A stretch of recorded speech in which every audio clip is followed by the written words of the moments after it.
In May, you toured South America with Heaven Shall Burn. How were the shows? How was it? Oh, the shows were awesome.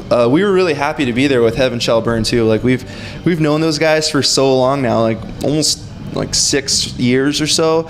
Like the first time we toured with them was in 2005 on the Hell on Earth tour, and they've just become good friends of ours. And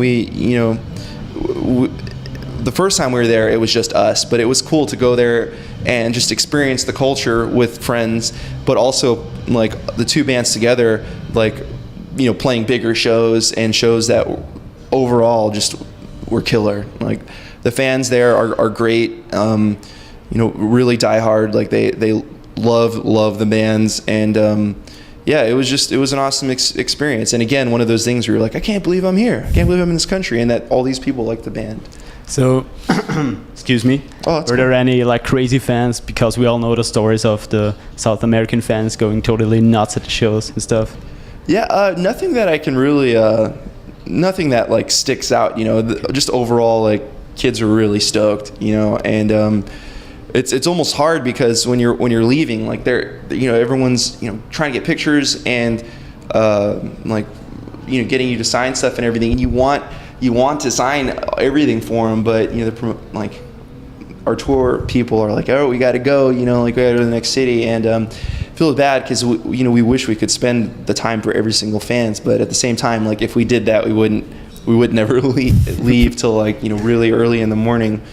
But yeah, it's just really cool to see that the music that of the band like translates into a completely different culture. And that's powerful to me. I'm just like, man, we don't even speak the same language, but you guys like the band. You guys know the lyrics, and I think that's awesome. Cool. So for that matter, what was the strangest thing that a fan did for you guys? Like the most insane stuff? The most insane. You know what? I can't even say it now. Like, yeah, I don't really know. Oh, okay. No crazy story. Let's just move on. Yeah. For you personally, is there some kind of music that you would love to make, but you think that As I Lay Dying wouldn't be the right setting for it? Like acoustic stuff or something like that? No, I mean, I love all sorts of music, and like, I think, some of the music that I was like brought up on was more like, I guess, non-aggressive, like type of guitar-driven metal, whether that's like Ozzy, like Randy Rhoads era, like it's more, I guess you would call that more heavy rock now. And obviously that kind of stuff never has like a place, or wouldn't have a place in As I Lay Dying, because it's more aggressive and intense. And that's like a style that I just play a lot on my own and like write a lot of stuff for when I'm here. And I don't know, I like all sorts of things, but I haven't like actually like, I'm not like sitting on a project that I'm like, oh, wait for this to become unleashed, kind of. I just have a lot of riffs and songs. Okay.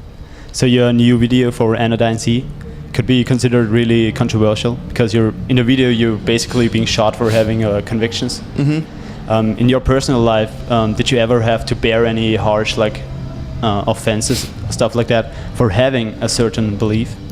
No, not really. I mean, I think the worst we ever like encounter is that we show up to a festival and people just like think they know what kind of guys we are, and think and we kind of just get a bad vibe from other people. But that's like such a like small, like isolated incidences, and I think for the most part in the heavy scene, like whether it's hardcore or metal, people tend to have more of an open mind, so like if somebody believes a certain thing, but at the same time they can respect you for your differences, and vice versa, and you just realize that, hey, like we pretty much love the same bands. We love playing, we love playing our instruments. We're all musicians. Like if you kind of focus on what you have in common, you realize that it's not worth like, I guess, alienating the possibility of just like becoming friends with someone else because you think what type of person they are based on what you think